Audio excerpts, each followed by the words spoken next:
Well, we talked a little bit about this. You referenced it in an earlier question, but or this topic. But we talked about this when I interviewed you before the primaries. But during your time on Allen County Council and in other offices, you've supported some amount of public investment or public investment in downtown development. And you did once upon a time, and.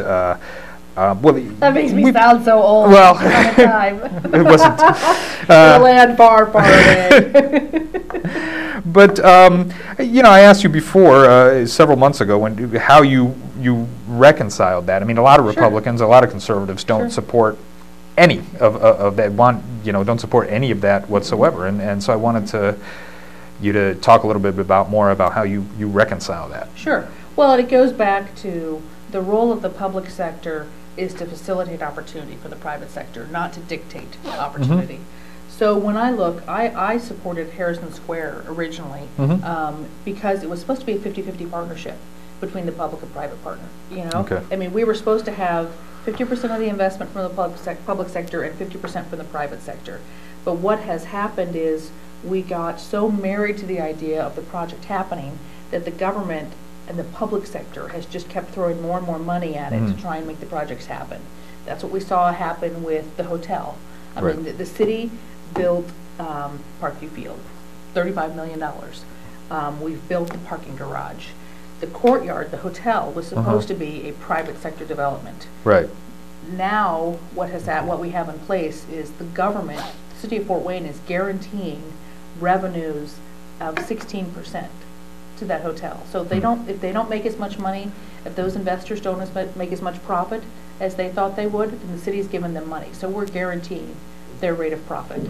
That is not that's overstepping the bounds. Same thing's happening in the Harrison, where not only are we guaranteeing the bank loans, we're also guaranteeing the rate of return for the investors on the apartments. So again, that's overstepping our bounds. That if you have to prop up a project to that extent, it's doomed to failure long term. It's not going to last. You have to recognize when a project is not making it on its own, then you have to let it fail.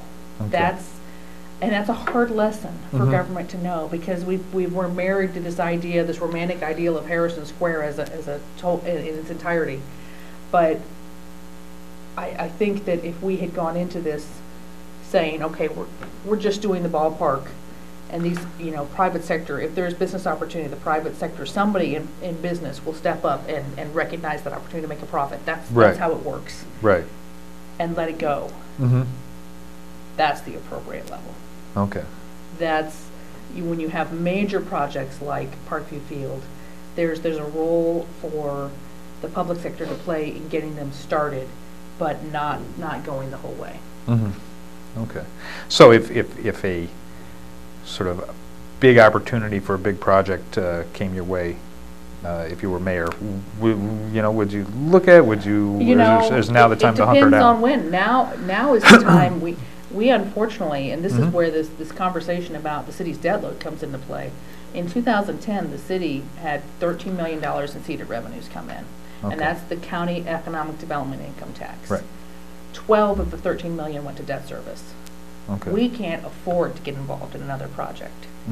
That concerns me. Not only can we not afford to do the things that we have historically always done with seeded, like we've done a lot of road and street work with seeded historically. We've done a lot of neighborhood development with seeded. That's all off the table because we're spending so much on the debt service out of that fund. So. In the short term, we can't afford to. Okay. And it's not going to be until we really get, again, that financial stability back in place for the city that we can have those kind of conversations.